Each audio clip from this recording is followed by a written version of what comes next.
שלום רב לכם. כאן גילה באישון לילה, של תחילת ה-30/6/2026, תחילת יום ג'. נפל דבר נורא בישראל.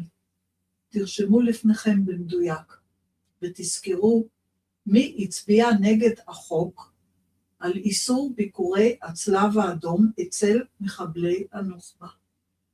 תזכרו מי ידם הייתה במעל הזה, שהחוק הזה נפל ולא יוכל לקום להצבעה נוספת רק בעוד חצי שנה.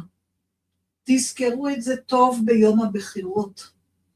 הרי בחצי שנה הקרובה צריך להעלות למשפט את מחבלי הנוח'בה, ואולי אפילו להוציאם להורג, ובינתיים הצלב האדום הסתובב לנו בין הרגליים, וזה ממש מעשה שטן.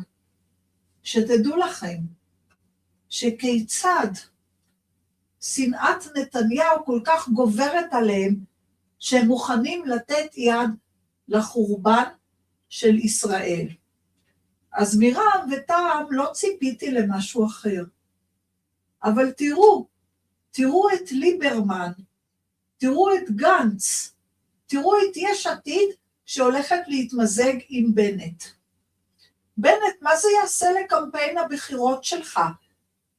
אתה הרי מנסה להציג את עצמך כמין ימין, אז מה זה יעשה לקמפיין הבחירות שלך, שאתה הולך להתמזג עם יש עתיד, שהנה, הם הצביעו נגד החוק הזה.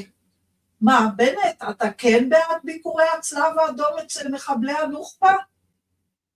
האם תשב בצוותא יחד עם מפלגה שהצביעה כך? ובמיוחד, כועסת אני על החרדים, שבכוונה נעדרו, כי בואו ותראו את החשבון. ש"ס כן בא בסופו של דבר. כלומר, זה אות קין גם על יהדות התורה. כי תשימו לב, זה מה שדווח.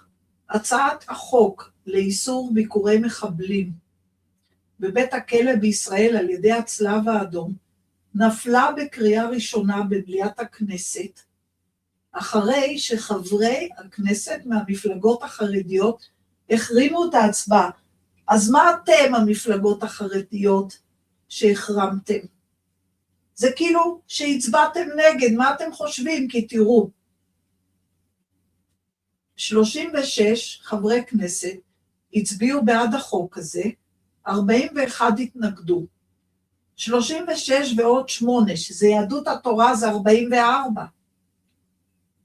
ומשמעות נפילת הצעת החוק היא שלא ניתן יהיה לקדם אותה בחצי שנה הקרובה.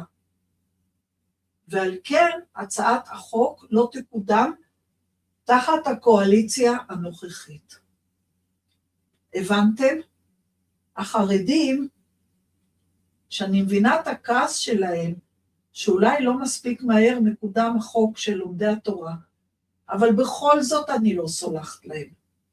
למה הם לא יכלו להתעלות לגודל השעה, ולפעול לטובת עם ישראל, ולא לצער את משפחות הנרצחים?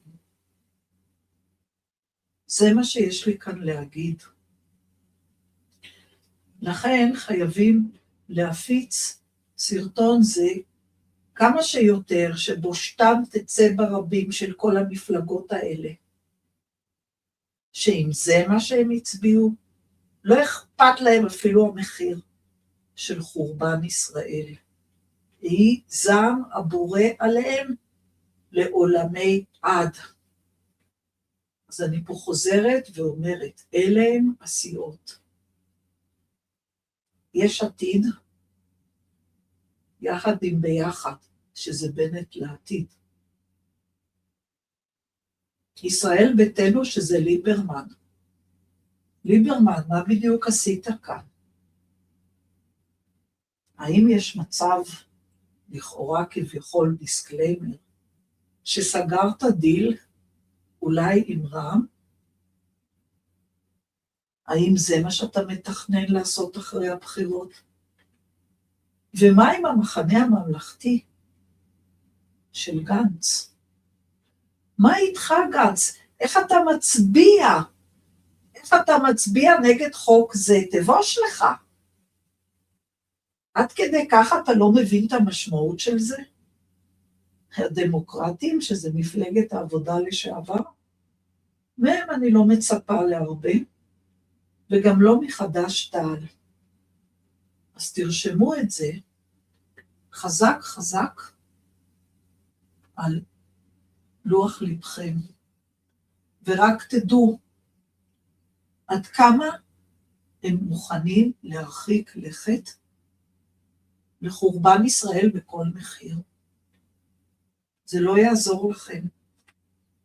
מאחינו צועקים אלינו מהאדמה.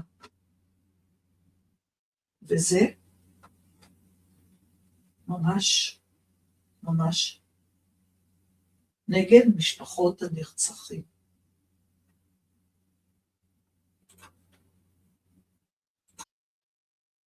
אז כאן גילה, ונתתי לכם חומר למחשבה